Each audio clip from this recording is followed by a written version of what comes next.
კანონთან დაკავშირებით გვაწვალეს ამ კანონის დამოწმებამდე აუხსნათ მაყურებელს, ვინც საქმის კურსში არ არის, ჩვენ შემუშავებული ამ პროექტი, რომელიც ითვალისწინებს ბინადრობის უფლების გაყიდვის აკრძალვას. ბინადრობის უფლების გაყიდვა უნდა იკრძალებოდეს, ახლა ეგეთი კანონმდებლობა მუშაობს საქართველოში, რომ $150,000 დროებით ბინადრობის უფლება იყიდება. აი $150,000-თან სახელმწიფოს კი არ უხდია ის უცხოელი $150,000, აი ბინა რო იყიდოს, ან თან ქონება თვითონ ბინა რო იყიდოს. კერძო სექტორს ბინა რო, კერძო სექტორისგან ბინა რო იყიდოს, თვითონ რჩება ის ქონება, უბრალოდ ამ ფასის ქონება რო იყიდოს, იღებს დროებით ბინადრობის უფლებას, 1 წლიანს გაგრძელების უფლებით და 10 წელი რო გააგრძელოს, მერე შეუძლია მოქალაქეობაზე შეიტანოს განაცხადით, თუ იცის ენა და ისტორია, მოქალაქეობასაც მიიღებს და მეორე ვერსია $300,000-იან ბინას თუ იყიდის, მაშინ უვადო ბინადრობის უფლება ეძლევა, ნუ ჯერ 5 წლიანი და მერე თუ გაგრძელება უნდა, უკვე უვადოში შეუძლია გადაიღოს. ბინადრობის უფლება, რო ვიცოდეთ, არის ყველანაირი უფლება, გარდა ხმის მიცემის. ანუ მოქალაქეობასავით არის, უბრალოდ ხმის მიცემის უფლება არ აქვს. და 10 წელი თუ იცხოვრო, მერე ხმის მიცემაზე შეუძლია შეიტანოს განაცხადი. ბინადრობის უფლების მქონე ადამიანის გაძევება ასე კანონმდებლობით არ შეიძლება. ანუ მთავრობას ასე კი არ შეუძლია არ წარმოვიდგინოთ, აი ვიზასავით, რომ ვიზა აღარ გაგიგრძელდა და გაგდებული ხარ. კანონში არის კონკრეტული კრიტერიუმები, რა არის საფუძველზე შეუძლიათ გააძევონ უცხოეთის მოქალაქეობის მქონე ბინადრობის უფლების მქონე პირი.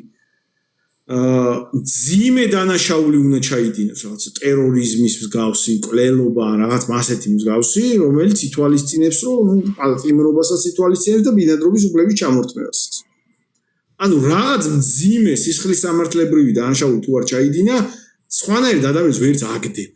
ანუ კონტრაქტი გაქვს დადებული ამ უცხოელებთან, რომ ამათ მიყიდე ბინადრობის უფლება.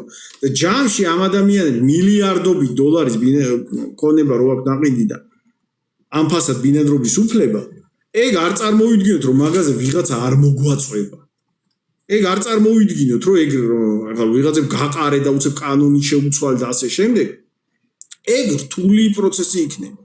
ამიტომ მანდ უნდა გვესმოდეს, რომ ახლა ქვეყანაში მუშაობს სრულად სუიციდური კანონმდებლობა, რომელიც თუ არ შეიცვალა, რაც შეიძლება ჩქარა, წინააღმდეგ შემთხვევაში მალე შემოbrunებას ეს პროცესი აღარ დაექვემდებარება. ჩვენ გვაქვს შეტანილი კანონპროექტი, რომელიც ითვალისწინებს ბინადრობის უფლების გაცემის გამკაცრებას ზოგადად, მათ შორის შრომითი ბინადრობის უფლების გაცემის პირობების რადიკალურად გამკაცრებას და გაყიდვის საერთოდ აკრძალვას ბინადრობის უფლების.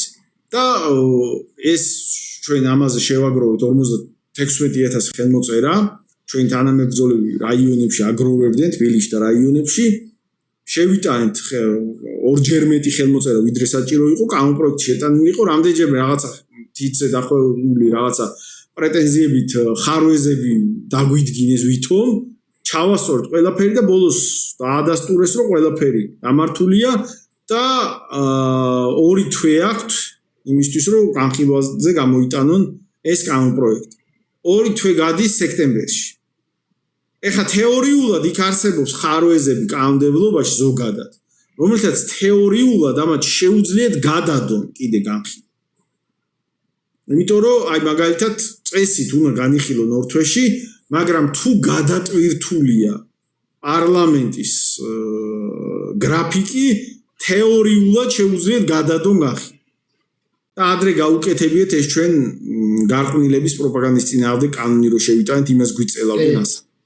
ამიტომ ეხლა ჩვენს აქციას 20 სექტემბერს უნდა გქონდეს ეგ მნიშვნელოვანი ფუნქციაც. ჩვენ მოვითხოვოთ ჩვენი სიმრავლით დავაფიქსიროთ მოთხოვნა, რომ დროზე განიხილეთ ეს კანონი, გააუქმეთ აი სუიციდური კანონმდებლობა, რომელიც მოქმედებს ქვეყანაში. ამიტომ ჩვენი აქცია მაგ კუთხიდან მნიშვნელოვანია.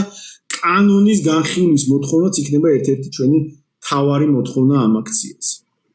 აქცია არაბული ქალაქების წინააღმდეგ გაწევრიანდით ორგანიზატორთა რიგებში.